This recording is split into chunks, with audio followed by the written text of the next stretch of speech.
Cairn Review, print speaking to the blind, celebrating 40 years of audio newspaper production. Welcome to this week's edition of the Kirkintilloch Herald podcast, recorded at the Bishopbriggs Media Centre by our amazing volunteers.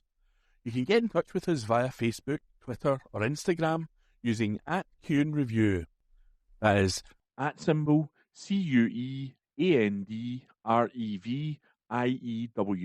You can also contact us directly by emailing information@cuenreview.com. That is INFORMATION @CuendReview.com, or by calling 0141 772 3976.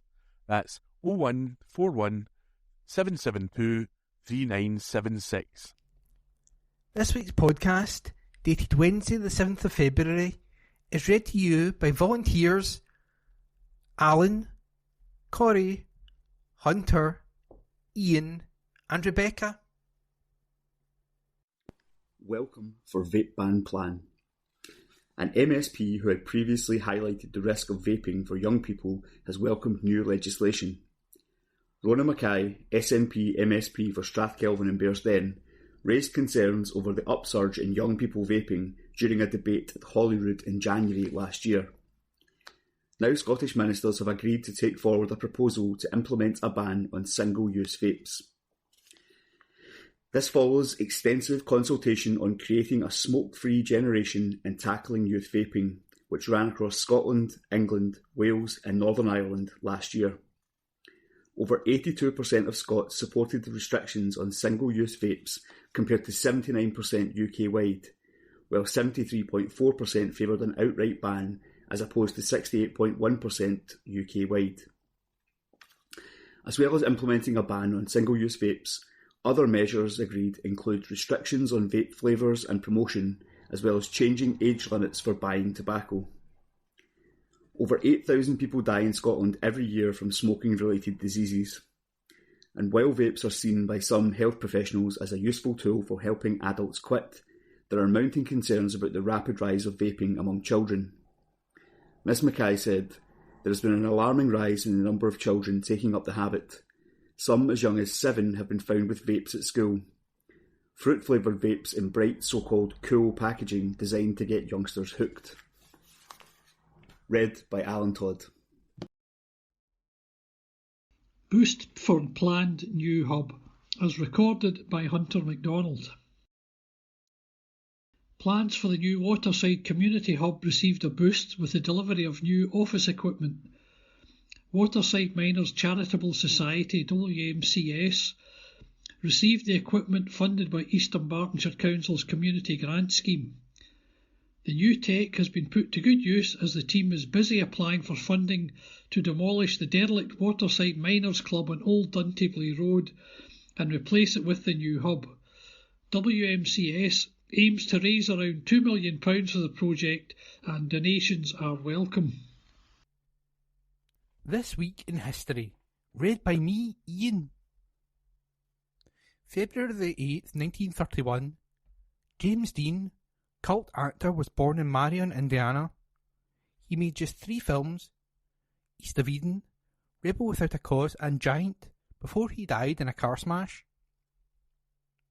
On this day last year, a new award for non-fiction books by women was launched by the charity behind the Women's Prize for Fiction.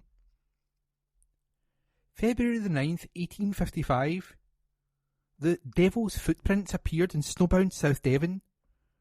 100 miles of cloven hoofprints, 8 inches apart in a single line and measuring 4 inches by 2. On this day last year, the Duke and Duchess of Cornwall, William and Kate, made their first joint official visit to Falmouth since taking on their new roles.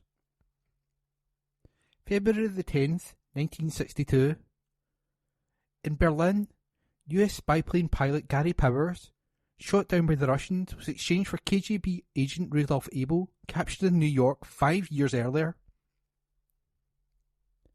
February 11th, 1990, South Africa's black nationalist leader Nelson Mandela was freed from prison after 27 years. On this day last year, piece of artwork by tinting creator Ayers set a world record for the most valuable original black and white drawing by the artist after selling at auction for more than €2 million. February the 12th, 1924, Rhapsody in Blue by George Gershwin was first performed in New York. Council to be a partner. Part of a housing development at the site of the former Lenzie Primary School is to be incorporated within East Dunbartonshire Council's Shared Equity Housing for Sale programme, following previous attempts to sell the housing.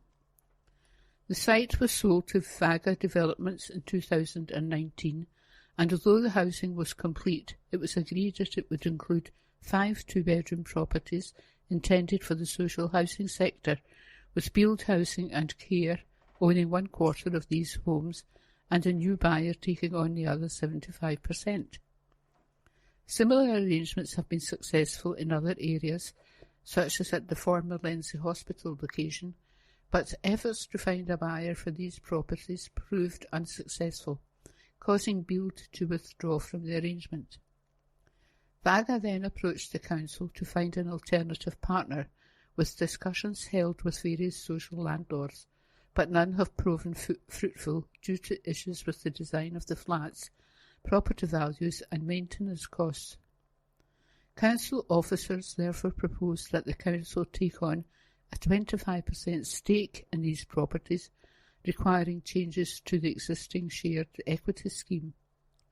At a recent meeting, councillors decided whether to proceed with the plan. At the meeting, Provost Gillian Rennick said she was surprised the developer had been unable to make affordable element of the housing development work, but she was also aware of issues that would need to be addressed, such as the withdrawal of the factor, external issues such as an unfinished play area, and problems with electrics and fire alarms. The Provost was advised that council officers were aware of issues, but the arrangement would depend on satisfactory due diligence procedures being followed, including ensuring adequate factoring and that the developer's obligations are met. Provost Renwick said that as the council factored other buildings, it could potentially be assumed that it would do so in this case, so formal arrangements would need to be made. It was clarified that the majority owner would be responsible for such issues. Read by Rebecca. Climate training. People who live or work in East Dunbartonshire can attend free training to learn what the climate emergency means for local communities and find out how they can take positive action. Taking place in February and March, the training is designed for people who are involved with community organisations or East Dunbartonshire communities. The training will help them to cut through jargon and gain a clear understanding of terms like net zero, global warming, climate change and carbon footprint.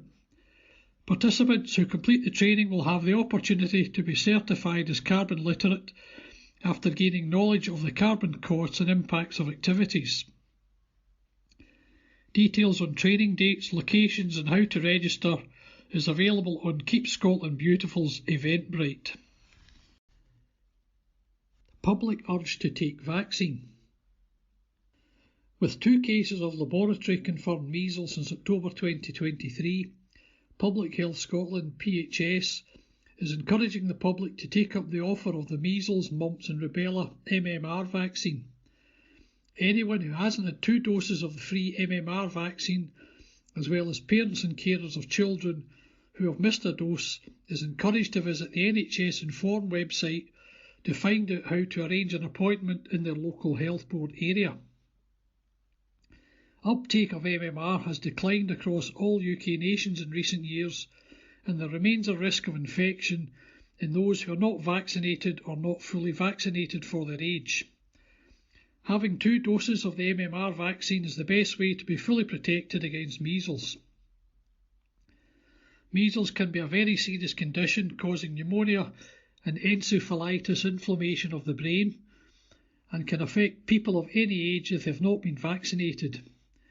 The MMR vaccine protects against measles, with the first dose offered to children between 12 to 13 months and the second dose offered at 3 years, 4 months. If it's missed at these times, it can be given any age. Dr. Sam Chebrahuit, Head of Vaccination and Immunisation, PHS, said, as measles cases continue to increase across other parts of the UK and Europe, we're working with health boards to ensure that as many people as possible are fully vaccinated with the MMR vaccine. 2 doses are needed to give full protection. Details of how to check you or your child is fully protected can be found on MMR Against Measles NHS Inform. Appeal following serious assault in Codder. Police are appealing for information after a man was seriously assaulted in Codder, Glasgow, on Friday, January 26th. Around 3 p.m, a disturbance took place on Herald Street, which resulted in an 18-year-old man being injured. He was treated at Glasgow Royal Infirmary and has since been discharged.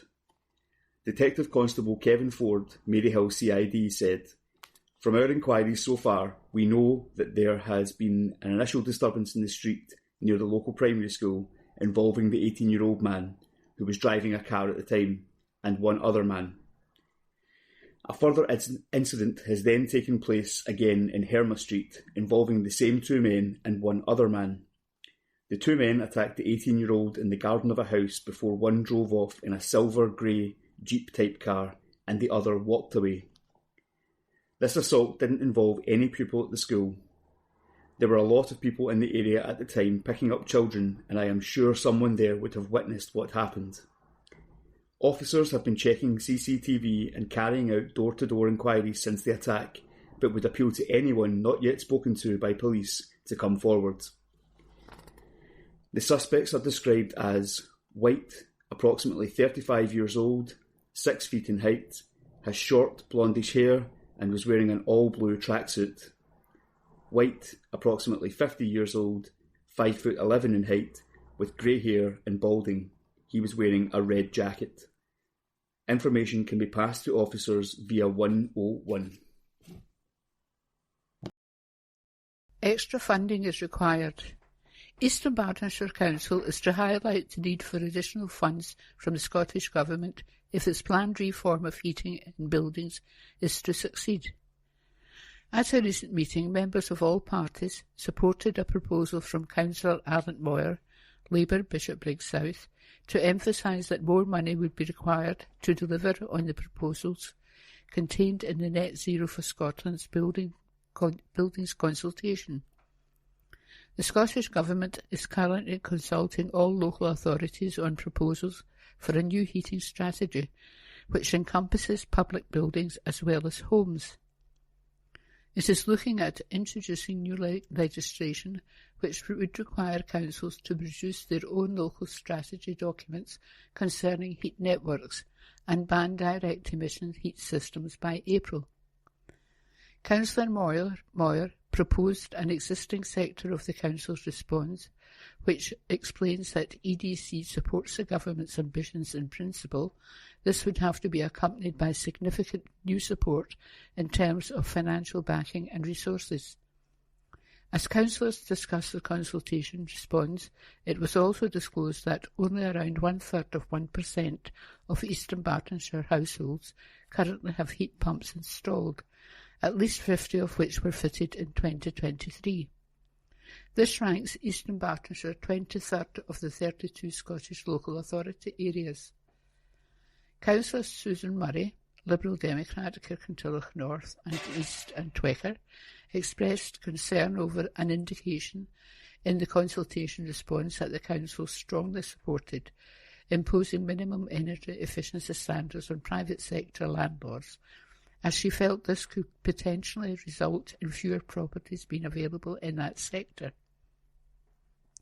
She was advised that the Council's position was driven by the goal of reducing fuel poverty, but that additional text could be included in the response to the highlight that the private rental sector faces particularly demanding targets due to tighter schedules and average cost to convert a house to clean heating at around £14,000. Cannabis seizures. Police Scotland has seized cannabis plants worth a combined total of over £8.5 million since the start of 2024, sending a clear message to criminals that drugs have no place in any of our communities. In January alone so far, officers have intercepted various quantities of the Class B drug with an estimated street value of £8,624,000. This month's activity took place right across Scotland, including 2 seven-figure seizures with cannabis worth £3.6 million recovered in Greenock and a further quantity worth £2.25 million recovered in Dundee. There were also significant recoveries in Dumfries, Ayrshire, Glasgow, Lanarkshire, Aberdeen, Inverness and Shetland. Arrests have been made in relation to the majority of the seizures and inquiries are ongoing into the remaining incidents. Detective Superintendent Craig Willison from Police Scotland's Organised Crime and Counter-Terrorism Unit said, "This year we have already seen some very significant recoveries across the country which demonstrates that no community is safe from the harm caused by illegal drugs. Police Scotland remains committed to the Serious Organised Crime Task Force and the country's serious and organised crime strategy, and our officers are determined to protect members of the public from this type of criminality. Anyone who brings drugs into our communities for their own illicit gain should be in absolutely no doubt that we will rigorously pursue every means possible to disrupt this activity. We will find you and bring you to justice. Information and support from members of the public is vital to our work, and I would encourage anyone with concerns about drug activity in their area to contact Police Scotland on 101. Alternatively, you can speak to Crime Stoppers anonymously on 0800 555 111. Good news for eateries. New food hygiene ratings have been awarded to 4 of East Dunbartonshire's establishments, the Food Standards Agency's website shows. Passing the high standards were Mahoney's Steakhouse at 181 to 183 Kirkintilloch Road and Walk's Cuisine at 72 Townhead, Kirkintilloch. There were also passes for Domino's Pizza at 94 Kirkintilloch Road, Bishopbriggs, and Happy House at 131 Mulgai Road, Bearsden. And Greg's plc of Douglas Street, Mulgai, also got a pass rating after assessment in December. However, the new Walk Cuisine at Unit 3160 Auchinleern Road, Bishopbriggs, was given an Improvement Required rating following its inspection. Improvement was also requested at Bayleaf Bistro, a takeaway at 3 Rannoch Drive, Bearsden, and at Woodhill Chinese, a takeaway at 20 Woodhill Road, Bishopbriggs. Further inspections can be viewed on the Food Standards Agency website. MSP welcomes latest moves on disposable vapes. A local MSP who warned of the risk disposable vapes pose to young people has welcomed the news that the Scottish Government is making moves towards protecting children. Rona Mackay, SNP MSP for Strathkelvin and Bearsden, was praised last year by leading health charities ASH Scotland and Asthma and Lung UK Scotland for highlighting concerns over the upsurge in young people vaping during a debate at Holyrood in January 2023. Now, powers devolved to the Scottish Parliament will be used to implement a ban on single-use vapes. Ministers have agreed to take forward the recommendations following a consultation on creating a smoke-free generation and tackling youth vaping, which ran across Scotland, England, Wales and Northern Ireland last year. In Scotland, 82.3% supported restrictions on single-use vapes, 79.3% UK-wide, and 73.4% favoured an outright ban, 68.1% UK-wide. As well as implementing a ban on single-use vapes, other measures agreed include restrictions on vape flavours and promotion, as well as changing age limits for buying tobacco. Smoking is responsible for more than 8,000 deaths a year in Scotland, and vapes are seen by many health professionals as a useful tool for adults quitting smoking. But there have been mounting concerns about the rapid rise of vaping among children, many of whom might never consider smoking. Ms Mackay, who last year also joined the 2 health charities in calling on the Scottish Government to act swiftly to reduce the visibility of e-cigarettes in supermarkets and shops, likened the youth vaping problem to the aggressive marketing for alcopops in the 1990s. She said, "There has been an alarming rise in the number of children taking up the habit. Some as young as 7 have been found with vapes at school. Fruit-flavoured vapes in bright, so-called cool packaging designed to get youngsters hooked. Does that remind you of anything? Alcopops, perhaps?" She added, "Doctors have warned of the long-term damage to developing lungs. I was shocked to discover products, including watches and pens, designed to help youths to vape undetected by parents or teachers." House prices drop. House prices dropped slightly by 0.4% in East Dunbartonshire in November, new figures show. But the drop does not reverse the longer-term trend, which has seen property prices in the area grow by 0.5% over the last year. The average East Dunbartonshire house price in November was £273,184, Land Registry figures show, a 0.4% decrease on October. Over the month, the picture was different to that across Scotland, where prices increased 1.1% and East Dunbartonshire was above the 0.8% drop for the UK as a whole. Over the last year, the average sale price of property in East Dunbartonshire rose by 1,300, putting the area 19th among Scotland's 32 local authorities, with price data for annual growth. The highest annual growth in the region was Ilanan Sayre, where property prices increased on average by 10.5% to £175,000. At the other end of the scale, properties in the Orkney Isles lost 12.4% of their value, giving an average price of £189,000. First-time buyers in East Dunbartonshire spent an average of £200,680 on their property, £340 less than a year ago, but £42,690 more than November 2018. By comparison, former owner-occupiers paid £327,180 on average in November, 63% more than first-time buyers. Owners of terraced houses saw the biggest fall in property prices in East Dunbartonshire in November. They dropped by 0.7% in price to £205,399 on average.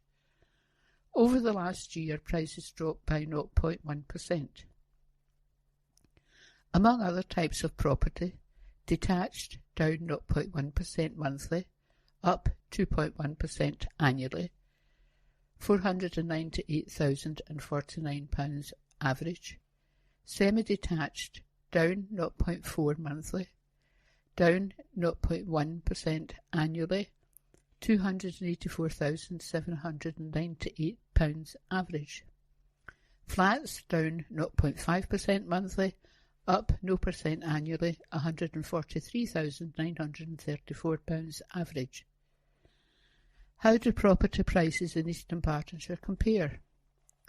Buyers paid 40.8% more than the average price in Scotland, £194,000, in November for a property in East Dunbartonshire.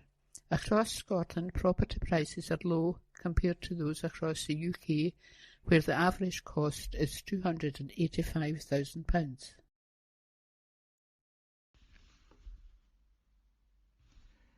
ILF event will shape future.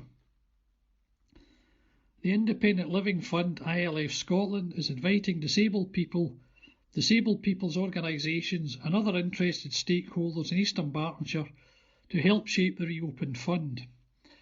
An event will take place at the Glasgow Science Centre on Monday, February the 19th, where attendees can share their views and have their say.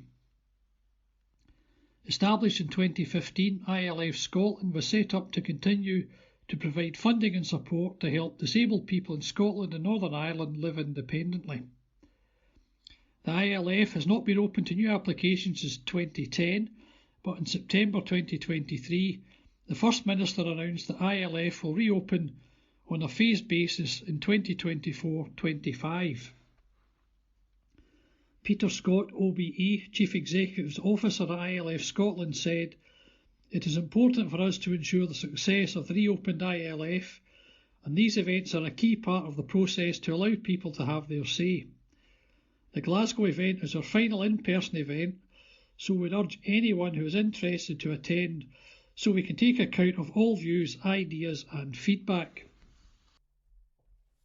Scottish Charity Awards. Nominations are now open. Report by Julie Curry. The Scottish Council for Voluntary Organisations, SCVO, is calling for voluntary groups and individuals across the country to apply for its annual Scottish Charity Awards. Now in their 18th year, the Scottish Charity Awards are designed to celebrate the best of the voluntary sector and to highlight the incredible organisations, inspiring people and innovative projects that have made an immeasurable difference to the communities they support over the past year. Applications are now being accepted for 2024, with SCVO placing particular importance on hearing from voluntary organisations and individuals that reflect the diversity of this essential sector. All registered charities, social enterprises, campaigning groups, community interest companies and people who work/volunteer in these spaces are eligible to enter. The SCVO has also tried to make the awards simpler and more accessible this year to as many people and organisations as possible, with a number of improvements to the application and judging process. This includes the introduction of a new Small Charity of the Year award in recognition of charities with a turnover of £500,000 and below. The award categories are Charity of the Year, Small Charity of the Year, Trustee of the Year, Volunteer of the Year, Employee of the Year, Partnership of the Year, Campaign of the Year, Community Impact, Climate Impact, and Digital Difference. Winners will be decided by a panel of judges. All finalists will also be entered into the running for the People's Choice Award, giving members of the public a chance to vote for their favourite finalist. SCVO received an overwhelming response last year with hundreds of applications and over 14,000 votes cast for the People's Choice Award, and hopes that even more organisations will be inspired to apply this year. The award ceremony, hosted by Sally Magnuson, will be held in Glasgow on June the 20th. Anna Fowley, SCVO Chief Executive, said, "In these stormy times, it's great to have something to look forward to. The Scottish Charity Awards always light up our calendars and remind us of the invaluable, inspiring work voluntary organisations across the country are doing every day.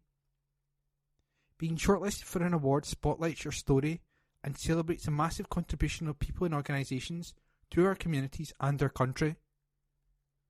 Every year, I'm blown away by the diversity, dedication, expertise and passion that runs through every part of our sector, and I'm sure 2024 will be no different, maybe even better. Prove me right and enter or nominate for this year's awards.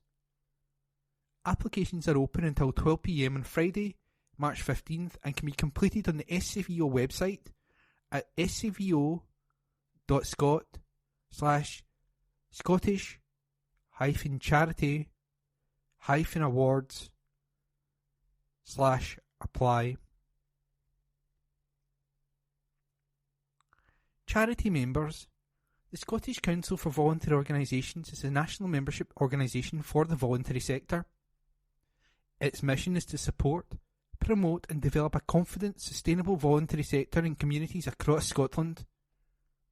The SCVO is passionate about what the voluntary sector can achieve. Along with its community of more than 3,000 members and supporters, it believes that charities, social enterprises and voluntary groups make Scotland a better place. For more information, visit www.scvo.scot. And don't forget to nominate your charity by 12 p.m. on Friday, March the 15th at scvo.scot/Scottish-charity-awards/apply. Record fall in gas use with call for support.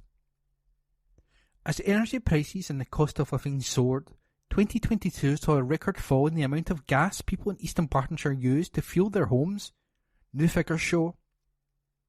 Campaign group National Energy Action said households may be reducing their energy use to dangerously low levels and called on the government to provide more support to the most vulnerable.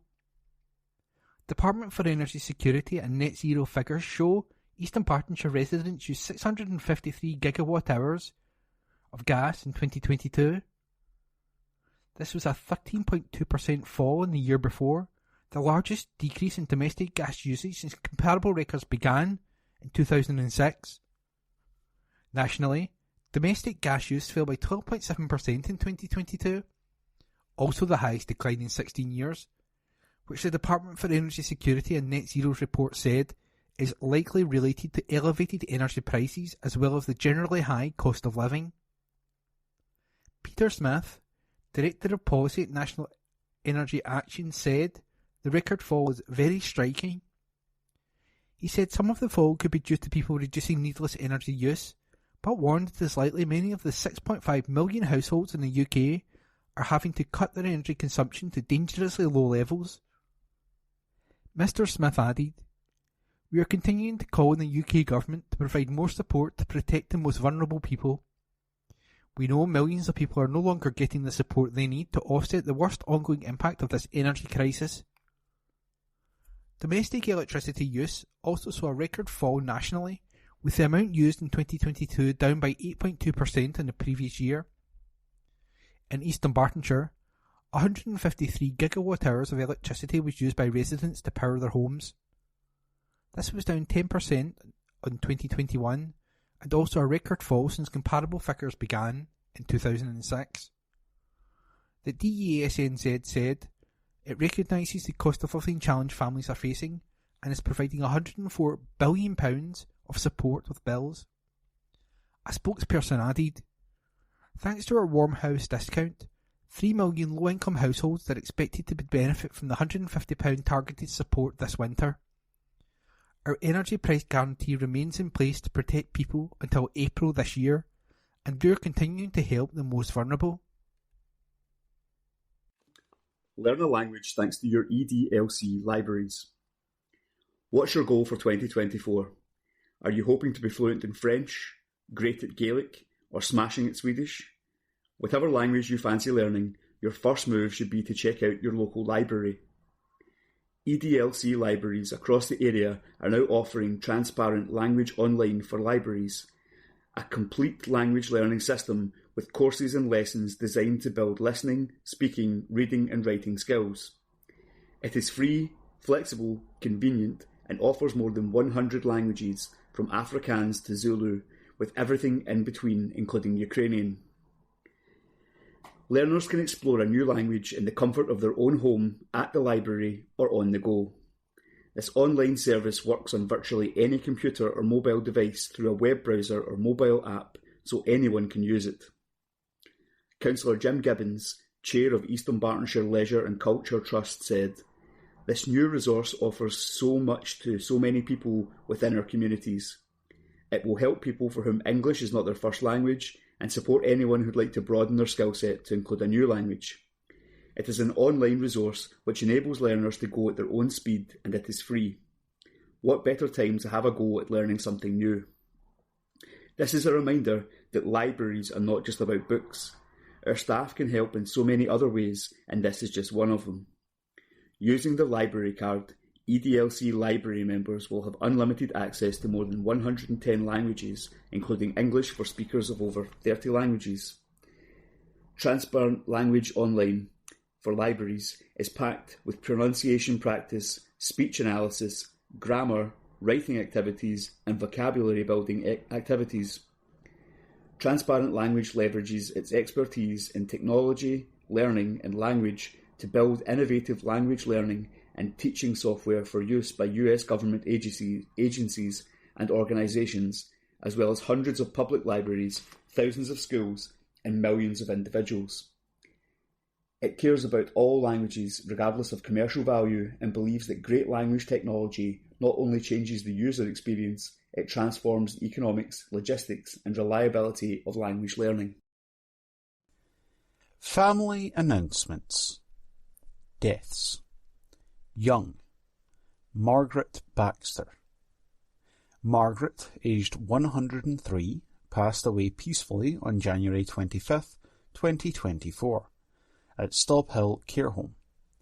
Beloved sister of the late John Young and Jean Howden, adored by all her family and friends. The funeral service will take place at Glasgow Crematorium on Tuesday, Friday 13th, 2024, at 12:45 p.m, to which all family and friends are welcome. Family flowers only, please. If wished, donations may be made to the RNIB in Margaret's memory. Body-worn cameras set to triple on our railways. Railway plan to more than triple its number of body-worn cameras in a bid to tackle antisocial behaviour. The train operator will roll out more than 1,000 new body cameras by the end of this month, replacing its existing suite of 350 body cameras, while increasing the number of units available to frontline staff. Introduction of the new devices is part of a £1.6 million investment to tackle antisocial behaviour on Scotland's railway. ScotRail first introduced body-worn cameras in 2017 following a successful trial. During the trial, the train operator found that customers positively changed their behaviour when they were informed that they were being recorded. Since then, body cameras have proven to be invaluable in providing evidence on incidents such as assaults on staff, with successful prosecutions resulting from their use. Other initiatives include increasing the number of frontline staff, particularly on late-night trains on key routes, and the recent expansion of the train operator's Travel Safe team. Initially introduced in October 2021, before expanding in autumn 2022, the team worked closely with British Transport Police to support customers and colleagues, both on train and in stations. The team was designed to be a reactive resource with the ability to quickly focus on emerging hotspots. They actively engage and educate individuals and groups on the impact of unsafe behaviours. Since its introduction, ScotRail has seen a drop in reported events during and after antisocial behaviour exercises. David Lister, ScotRail Safety Director, said, "Body-worn cameras play an important role in deterring criminal behaviour and supporting potential prosecutions. By increasing the number of units available to our people, it means that anyone who wants to use a body camera has the option to do so. Safety is our top priority, and together with our Travel Safe team, these cameras play a crucial role in ensuring a secure work environment for our customers and colleagues."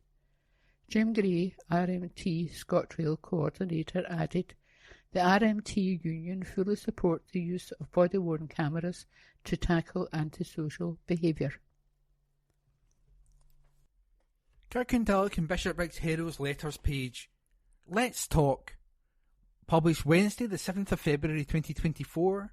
Please send your letters via email to kirkyherald@jnscotland.co.uk and write letters in the subject field.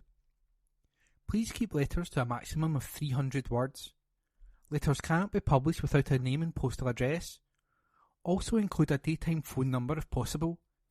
We reserve the right to edit any letter. Please refer to workers as people, not resources. Sir, in her statement to the Scottish Police Authority, Chief Constable Joe Farrell said the service was seeking voluntary redundancies from civilian staff, but not from the control centres because there were areas of high risk and we need those resources. What was wrong with saying we need those people? Referring to people as resources is demeaning. It's disrespectful and counterproductive. If organisations believe people are their greatest asset, then treat them like they are, and their greatest asset. Treating them well without indulging them will produce a motivated, productive organisation and better outcomes than if they are treated like resources to be used or discarded at will. Yours, etc., Brian Barber, by email. Kate Forbes impresses at COVID inquiry.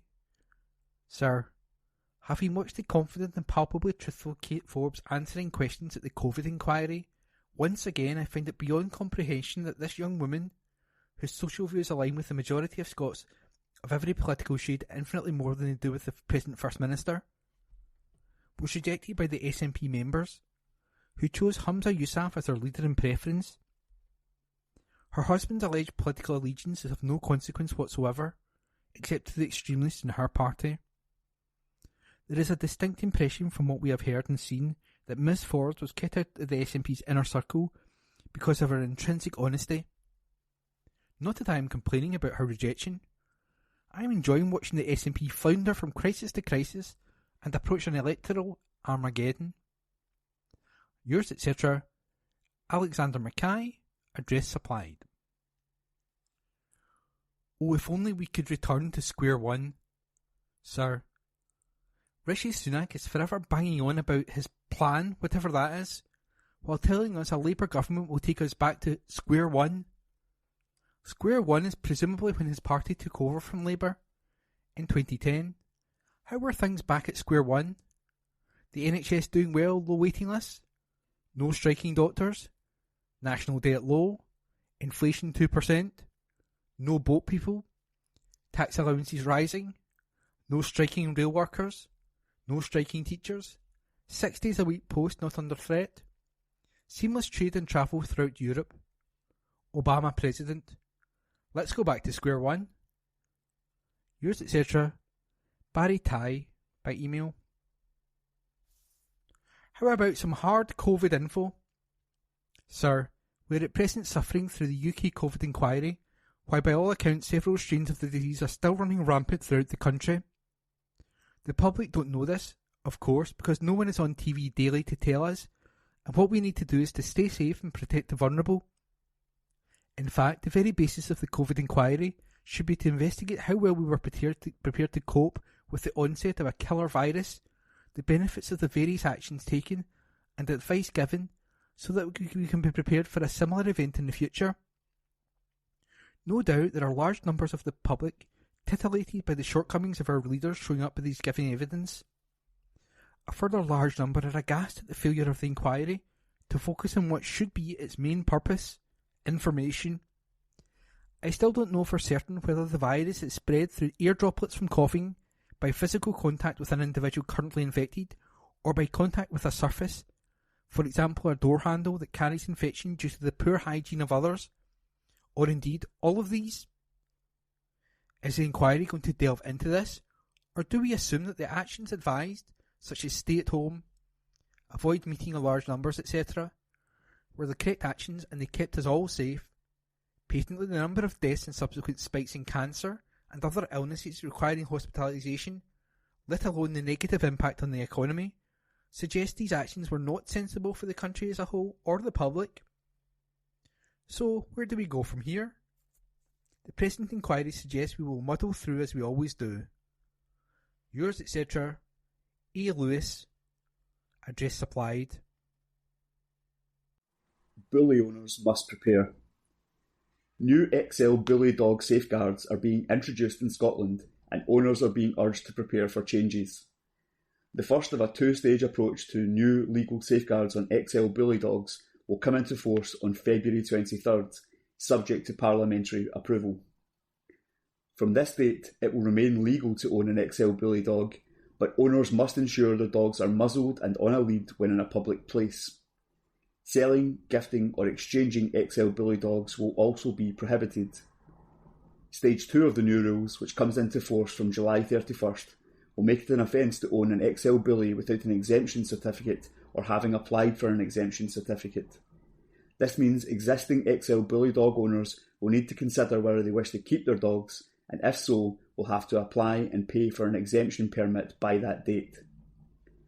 Full details as to what date applications for an exemption certificate will open, how to apply, and the support available will be announced in the coming weeks.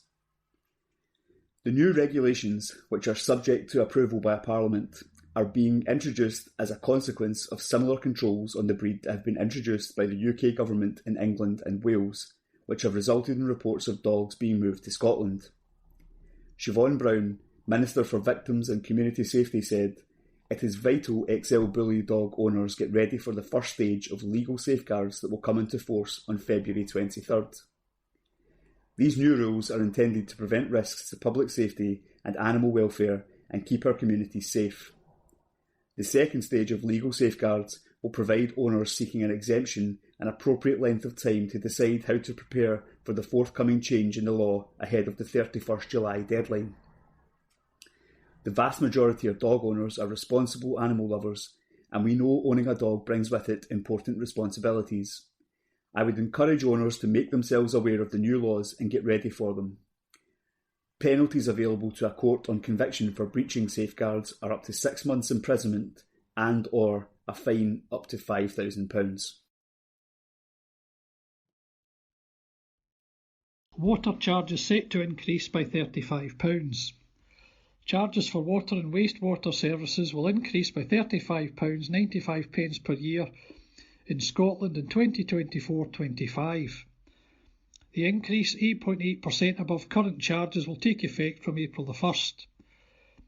Scottish Water serves over 2.6 million households, supplying more than 1.5 billion litres of water and removing and treating more than 1 billion litres of used and surface water daily. Household customer charges generate around £1.5 billion annually, supporting round-the-clock service that brings water to customers' taps and cleans wastewater. Further significant increased investment is needed by Scottish Water in the coming years to deal with rapidly increasing climate change impacts, population shift and ageing infrastructure. Chief Executive Alec Plant said, "Our core services play a vital role in the daily lives of millions of people in Scotland. As a publicly owned body, we have a clear responsibility to ensure what people pay is affordable and set at a fair level for both current and future generations." The Board's decision on charges for 24-25 recognises the need for a significant investment to protect services now and for the future, as climate change means that more volatile weather conditions are becoming the norm rather than the exception. Whilst increases in bills are never welcome, and we acknowledge that cost of living pressures remain, this 70 pence a week on average increase will set us on a pathway to recover ground lost over the past 2 years, when charges were set at a level lower than allowed for under the regulatory settlement. District News, Churches. Springfield Cambridge Church. Morning worship on Sunday, February the 11th will be conducted by Reverend Ian Taylor, assisted by our Assistant Minister, Mrs Julie Harty, in the sanctuary at 11 a.m. Tea and coffee will be served in the Cameron Hall after morning worship. Come along and enjoy the fellowship.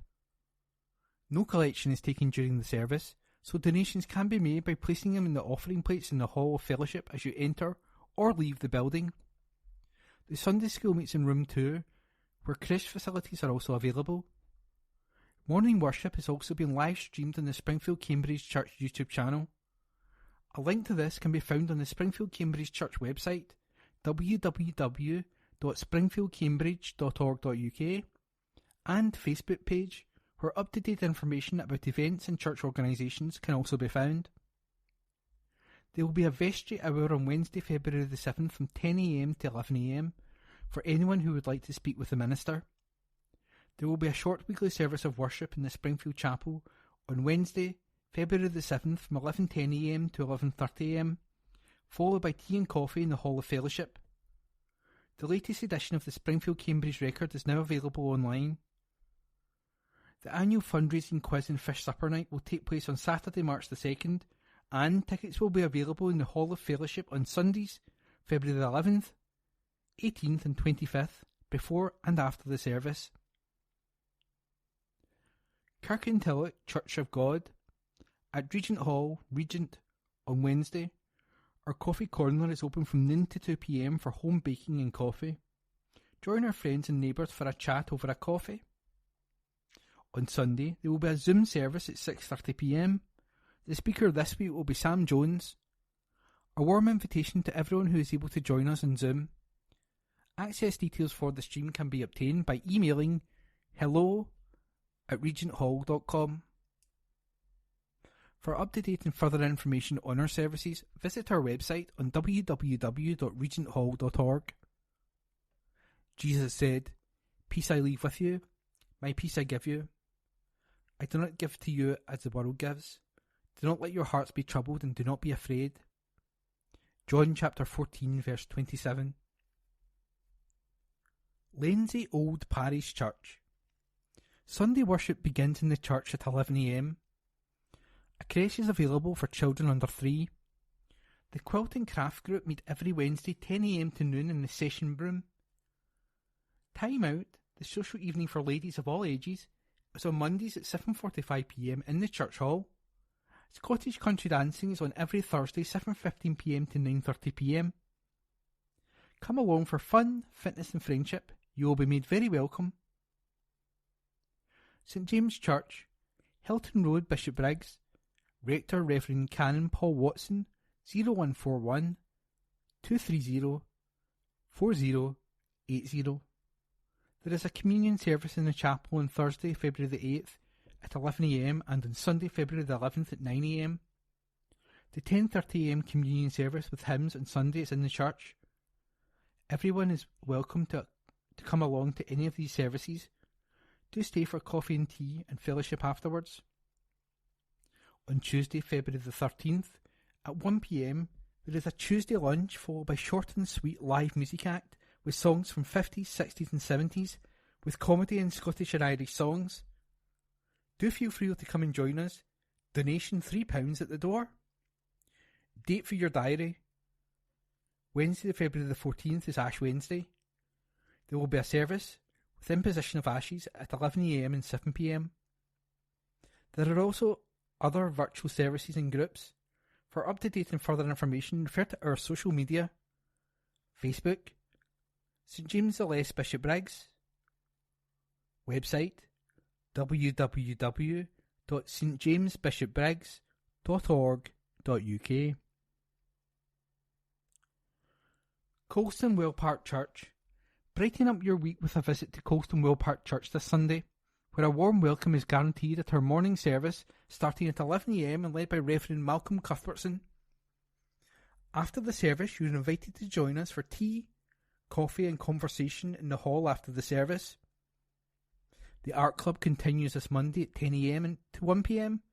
and as always, new members are invited to join us and, if interested, give Ramsey a call on 07709 584 680 for more information. This Wednesday, the Colston Tea Break, our community drop-in, continues from 11 a.m. to 12:30 p.m. Feel free to pop in for good food, good chat and of course good company.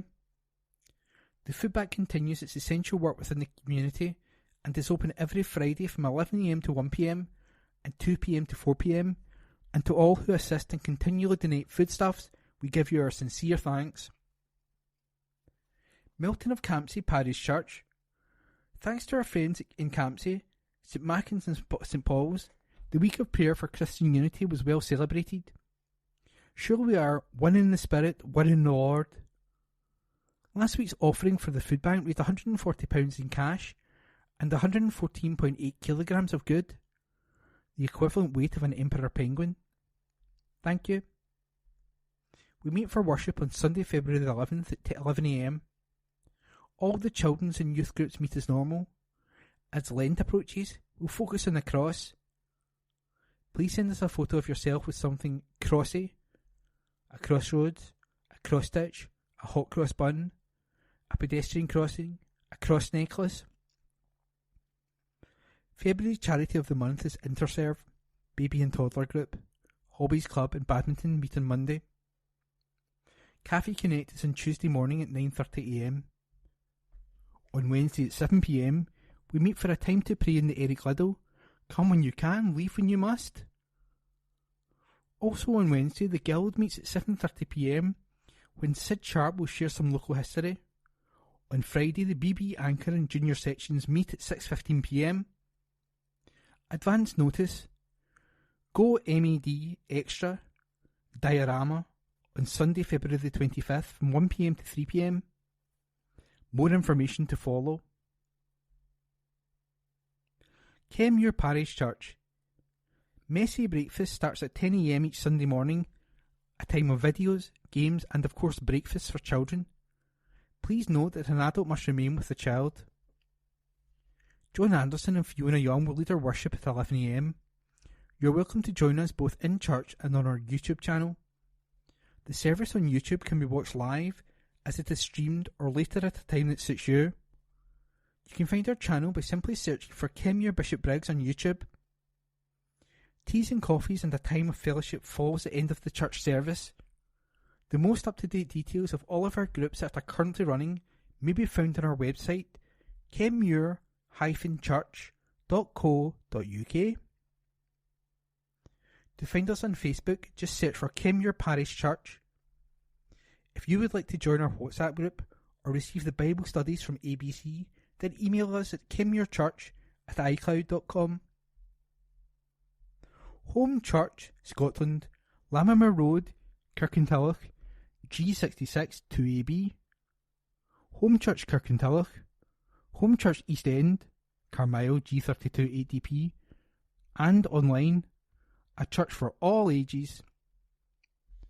Trust in the Lord, have faith, do not despair. Trust in the Lord. Psalm 27 verse 14. Sunday, February the 11th, 9:30am. Prayer meeting followed by refreshments. 11am. Worship service followed by refreshments.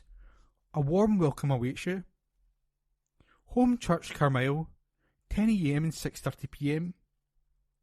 Tuesdays, Engine Room, 9:30am. Home Groups, Tuesday Bible Study on Zoom. Wednesdays, now called Boiler Room, in church at 7:15pm. Youth Group, Fridays at 7:30pm.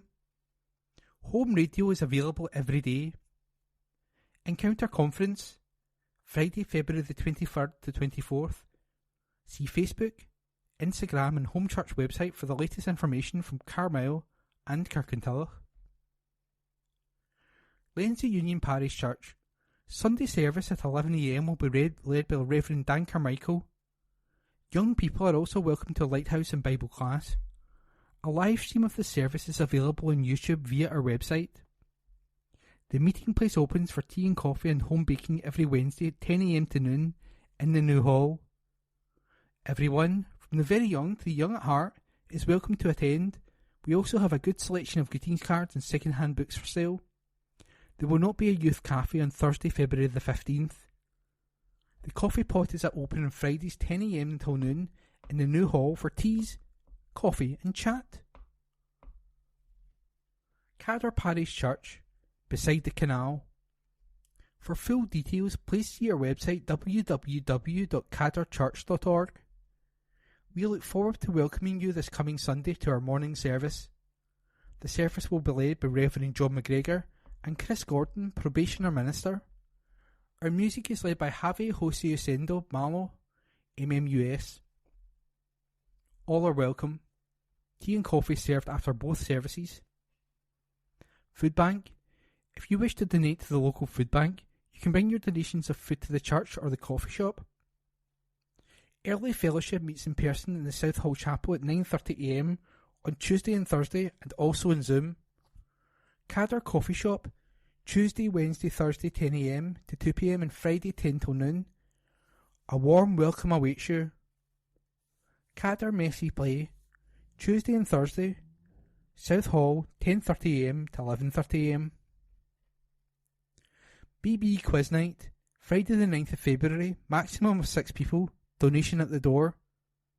Halftime buffet. 92nd Glasgow Girls Brigade Indoor Curling Competition will take place on the afternoon of Sunday, February the 11th at the South Hall with many teams from the congregation competing. The next meeting of the Guild is on Thursday, February the 15th in the South Halls at 7pm. Our speaker is Ruth Box from Chocolate Heaven, the last book of this block of projects. Our fundraiser for our projects is Taylor Fashions and it is on Thursday, February 29th. Tickets now on sale. We are the hosts for the Bishopbriggs World Day of Prayer meeting, which is in our South Halls on Friday, March the 1st at 10:30am. Climate Change Conference, Saturday, March the 9th from 10am to 1pm. Cadder Church, South Halls, 92nd Glasgow Company, the Girls Brigade. Tuesday, Explorers, P1 to P3, 6:15pm to 7:30pm. Juniors, P4 to P7, 6:30pm to 8pm. Brigaders, S1 to S6, 7:30pm to 9pm. 212 Boys Brigade, Anchor Boys, P1 to 3, Monday 6pm to 7pm. Junior Section, P4 to 6, Monday 7:15pm to 8:30pm. Company/Senior Section, P7 to S6, Friday 7pm to 9pm. Torrens Parish Church. The morning service in person is at 10:30am, conducted by Reverend Stuart Irwin. During the service, the youngsters meet together in creche, junior church and FROG. To join the service, online go to www.torrensparishchurch.online.church. The cafe is open every Wednesday 9am to noon for teas, coffees and delicious home baking. Why not come and taste for yourself? The Girls Brigade meet on Wednesdays 6:15 to 8:15pm, P1 to S6, and the Boys Brigade meet on Thursdays from 7pm to 9pm, P7 to S6. To find out about regular weekly activities, check the website for what's on at www.tpc.org.uk.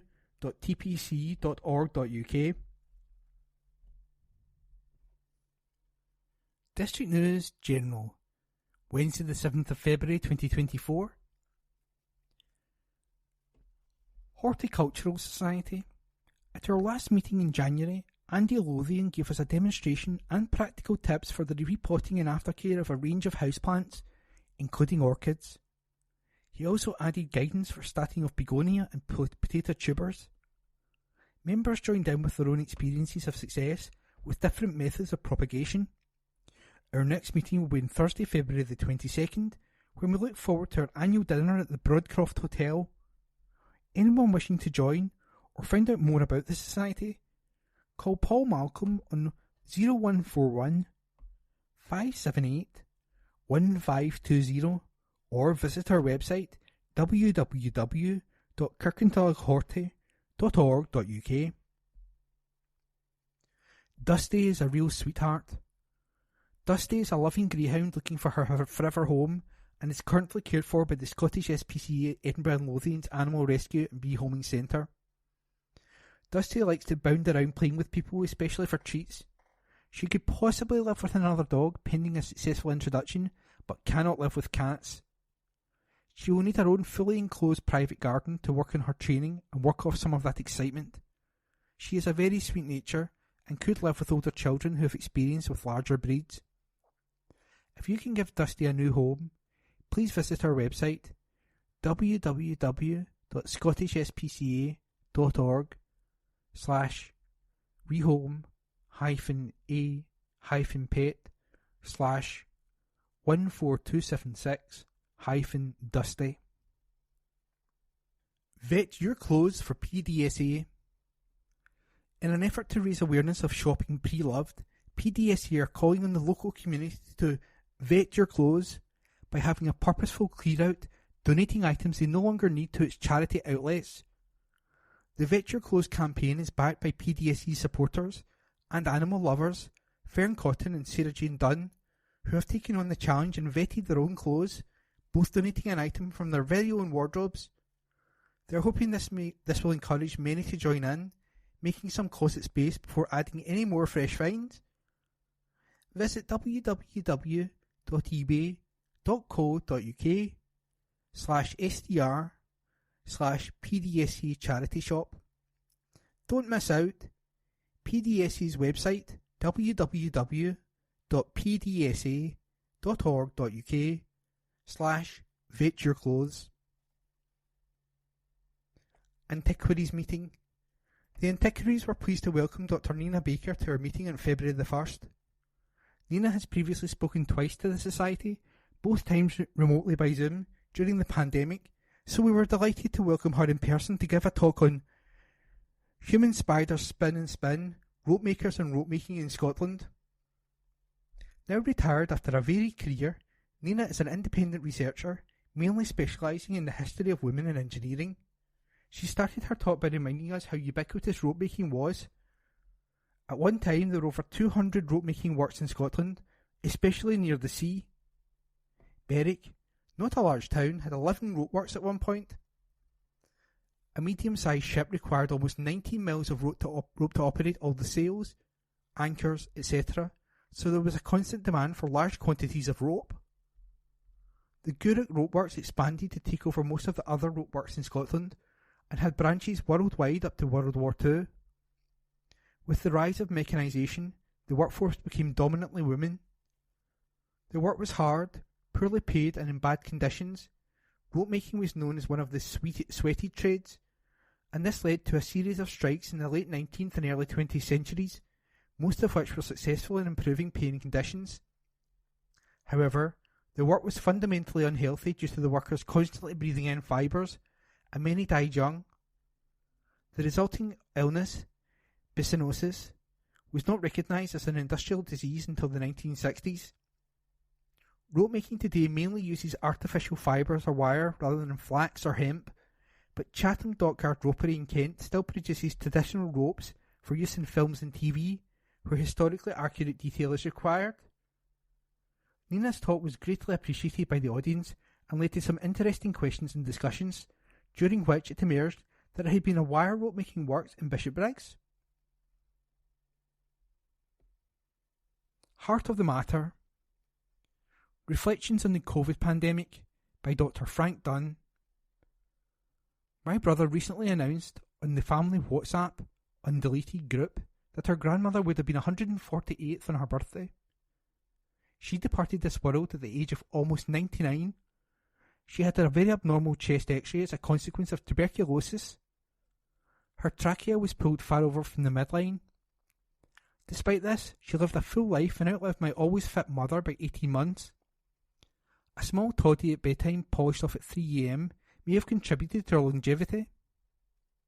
Tuberculosis was a devastating killer during the first half of the 20th century and filled many wards in Glasgow hospitals. In those days, infection was a major cause of death, and hence the number of infectious diseases hospitals. This was how the health service dealt with the rapid spread of these infections. The concept of separating infections from other diseases is one which would have been of great value during COVID. Unfortunately, the reduction in acute hospitals in Glasgow from 5 to 2 meant that such separation was not feasible. This led to paralysis of optimum care of other illnesses, with a resultant increase in morbidity and mortality. The one positive in all of this was the Golden Jubilee National Hospital, which was able to greatly limit admissions from COVID, thus allowing them to continue to manage cardiac and other important illnesses. The Beatson, by virtue of its standalone status, was also able to continue as far as possible with the care of patients with cancer. COVID was by far and away the most important event in my 53 years as a doctor. This pandemic caused major disruption for society. It is easy in retrospect to criticise the decisions made, but they were made in good faith with guidance from the experts. The UK and Scottish inquiries will consider all of these issues, and it will sometimes before we hear the outcome. The most disappointing aspect of the inquiry thus far relates to something I have for years felt is very damaging to our NHS. The NHS is a political football and is a vote catcher. It is a source of constant disagreement between the political parties. Sadly, it would appear that differences in approach were promoted for political reasons, and a blame culture was very much the order of the day. COVID has reinforced my view about the need to depoliticise health. I suspect this remains a forlorn hope. Reflections on the COVID pandemic by Dr. Frank Dunn. Planning notices. East Dunbartonshire Council public notices. Members' surgeries. Councillors' arrangements for interviewing residents. Ward 7, Kirkintilloch East and North and Twecker. Councillor Susan Murray.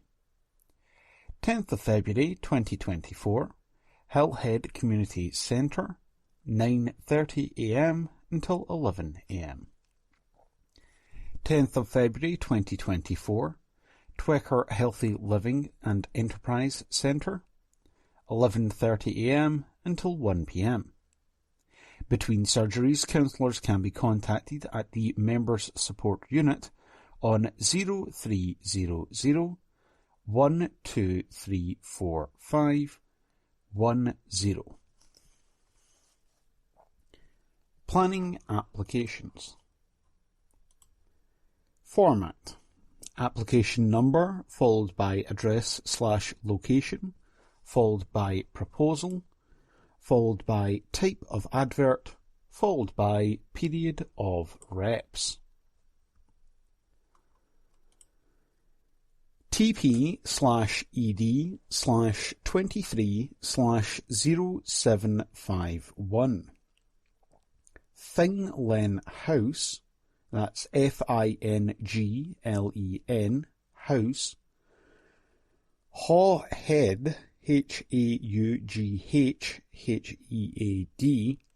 Strathblane Road, Campsie Glen, Lennoxtown, East Dunbartonshire, G66 7AZ.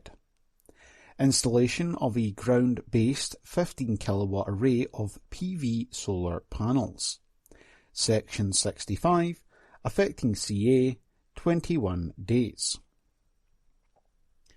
If you are unable to view the plans on the Council's website, then please contact the Planning Duty Officer to arrange a suitable time to view the plans in our offices. Written comments may be made within the above period to the Council through the Council's website or to the above address. Any representations will be treated as public documents and made available for inspection by interested parties and may also be published on the Council's website. Morrison's Bishopbriggs construction update. Scottish Power is to carry out cabling works on sections of road described below as part of the works associated with the construction of the new Morrison's store, Bishopbriggs. In order for the works to be carried out in a safe manner, East Dunbartonshire Council will require to close the following sections of road from 8 a.m. on Monday the 11th of March 2024 until 6 p.m. on Sunday the 21st of April 2024. 1. Springfield Road between its junction with Arnold Avenue and the A803 Kirkintilloch Road, Bishopbriggs. Alternative diversion routes for the closure of Springfield Road will be way of Arnold Avenue, Emerson Road West, Lee Crescent, Crow Hill Road, the B812 Auchennairn Road, Colston Road, and the A803 Kirkintilloch Road, Bishopbriggs, and these routes will be signposted. Callyburn Road and Beach Road will also be signposted. 2. Kenmure Avenue between its junctions with the A803 Kirkintilloch Road and Kenmure Lane, Bishopbriggs. Alternative diversion routes for the closure of Kenmure Avenue will be way of the A803 Kirkintilloch Road, Brackenbray Road and Kenmure Avenue, Bishopbriggs, and these routes will be signposted. Access to the closed sections of roads will only be maintained for vehicles engaged in the works and vehicles requiring access to properties adjacent to the closed section of road when it is safe and practical to do so during the works. There will be no access through the closed sections of road for emergency service vehicles. As part of the works, the existing traffic signals will require to be switched off and temporary three-way traffic signals incorporating pedestrian crossings facilities will be used on the A803 Kirkintilloch Road at its junction with Springfield Road and Kenmure Avenue, Bishopbriggs, from 9:30 on Monday the 11th of March 2024 until 6 p.m. on Sunday the 21st of April 2024. The temporary traffic signals will be manually controlled between 7 a.m. and 7 p.m. each day. The use of temporary traffic signals may result in delays to traffic in the area. Furthermore, temporary three-way traffic signals will be used to control traffic movements on Kenmure Avenue at its junction with Kenmure Drive, Bishopbriggs, from 9:30 on Monday the 11th of March 2024 until 6 p.m. on Sunday the 21st of April 2024. The temporary traffic signals will be manually controlled at peak times. The use of temporary traffic signals may result in delays to traffic in the area. Affected residents and businesses will be lettered in advance of the works by the contractor. Xander scores on his debut. An article written by Brian Yule and read by me, Corey. Xander Murray struck a debut goal as Kirkintilloch Rob Roy moved into the quarter-finals of the South Region Challenge Cup with a 4-1 win at home to nine-man Pollock. Murray began the season with Bonnie Ridge Rose before rejoining his old club Gala Ferrydean Rovers in the Lowland League. The 32-year-old recently announced he is to retire at the end of the season, and will now see it out at Rob Roy after joining last week. He is joined by fellow striker Jake Ruxton and Dominic Kavanagh, on loan from St Cadoc's and Airdrie respectively. Murray grabbed the opener at Guy's Meadow after 14 minutes as he got the end of a free kick. Pollock hit the post before ex-Rob Roy man Ryan McGregor equalised from a corner after 26 minutes. However, the home side restored their lead just a minute later as Chris O'Kane forcing the ball past Pollock goalkeeper Ben Frey. Kavanagh replaced Murray after 54 minutes, and 4 minutes later an own goal doubled Rob Roy's advantage. 10 minutes after coming on, Kavanagh found the net with a penalty as Sean Burns was shown a red card for Pollock.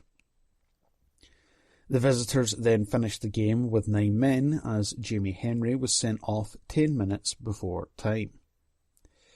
Ashfield's trip to Kenaway Star Hearts in the same competition was called off, and they will try again this Saturday. Petershill went back to the top of the WOS First Division with a 1-0 win over Blantyre Victoria and are away to Drumchapel United on Friday. Caledonian Locomotives drew 2-2 away to Bonnyton Thistle in the Second Division as Glasgow Pershore won 2-1 away to Yoker Athletic. Cali host Forth Wanderers and Shire head to Vale of Clyde on Saturday, while in the Third Division it is a trip to Greenock Juniors for West Park United.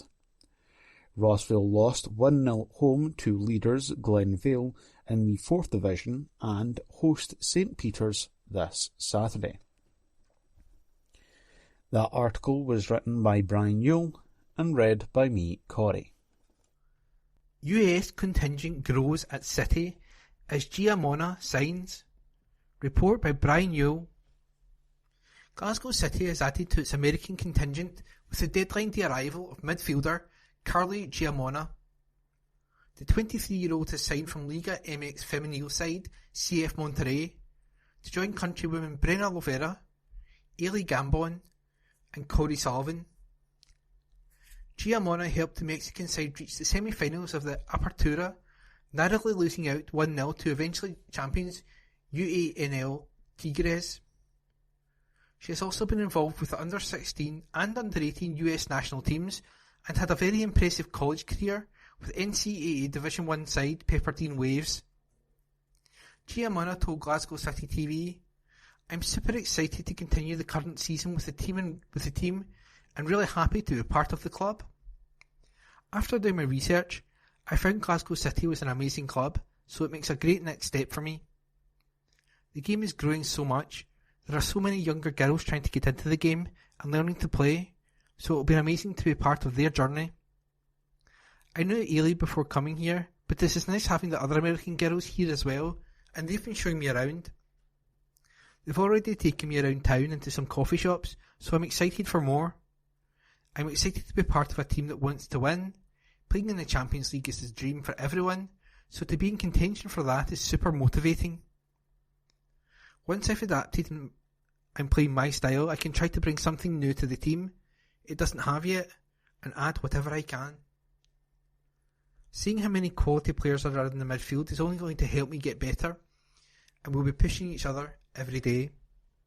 City were knocked out of the Scottish Cup on Sunday as they lost 5-4 in penalties at home to Hibernian following a 1-1 draw. Lauren Davidson gave the hosts the lead after 7 minutes, but Leah Eddy headed the equaliser in 34 minutes. The game went to extra time and was then decided from the spot as Mary Fulton and Joanne Love both missed for City, allowing Joelle Murray to win it for Hibs. It is back to league action this week as City welcome Hamilton Accies tonight, Wednesday, and then travel to Montrose on Sunday. Kyle encourages kids to follow American Dream. Report by Brian Yule. Kyle MacLeod is living the Hollywood dream after moving more than 5,000 miles from his native Scotland to make a career in football. Now, the 26-year-old is encouraging other young people to consider the opportunities open to them across the wider footballing world. As a child, MacLeod dreamed of becoming a professional footballer and was signed by Montrose, but with first-team opportunities limited, he decided a change was needed. Linking up with First Point USA, he won a soccer scholarship at the University of West Alabama and would complete a master's degree in physical education last year. Now, MacLeod is living the American dream as an MLS next soccer coach and recruitment coordinator at Los Angeles Bills. He said, "When I received a first-team contract offer from Montrose, it was a realisation of a lifelong ambition, a profound milestone in my career. I absorbed invaluable lessons from seasoned players like Paul Watson and Terry Mason, and, after a successful loan period, I trained rigorously to make a meaningful impact. Despite my competitive spirit, the path to consistent game time was challenging, and, disheartened, I made a pivotal decision to break free. An opportunity emerged with First Point USA, and I embraced signing with Irish coach Matthew Thorne and the University of West Alabama. This marked the commencement of a new chapter in my life, characterised by a pursuit of both athletic and academic excellence in the vibrant landscape of Alabama. My time in Alabama marked a fulfilling period in my collegiate soccer journey, and, upon the culmination of my eligibility as a player, a new opportunity presented itself as one of the assistant coaches while concurrently completing my master's degree. This experience proved to be profoundly rewarding, and when it was time to bid farewell to Alabama, I carried with me not only the tangible degrees, but also a rich tapestry of experiences, leadership and camaraderie. MacLeod would go on to play and later coach at Midland Odessa Sockers, East Atlanta and South Carolina United Bantams, which ultimately led him to LA. He said, "Joining the Los Angeles Bills within the esteemed MLS Next program was a pivotal step in my professional journey, and during my tenure, I've had the fortune of experiencing success with both of our MLS Next teams. Now, the journey continues, marked by a commitment to nurturing the potential of young soccer talent and achieving further milestones in the realm of youth soccer development. A soccer scholarship has opened the doors to high-level soccer programs, competitive environments, and opportunities for personal and professional development. I always thought it was go pro or nothing. I did not know these opportunities were out there, but there is an abundance all over the world, and I hope sharing my experiences will encourage kids who want to create a better life for themselves to give it a go, even if it means stepping out of the comfort of the UK for a while." Report by Brian Yule.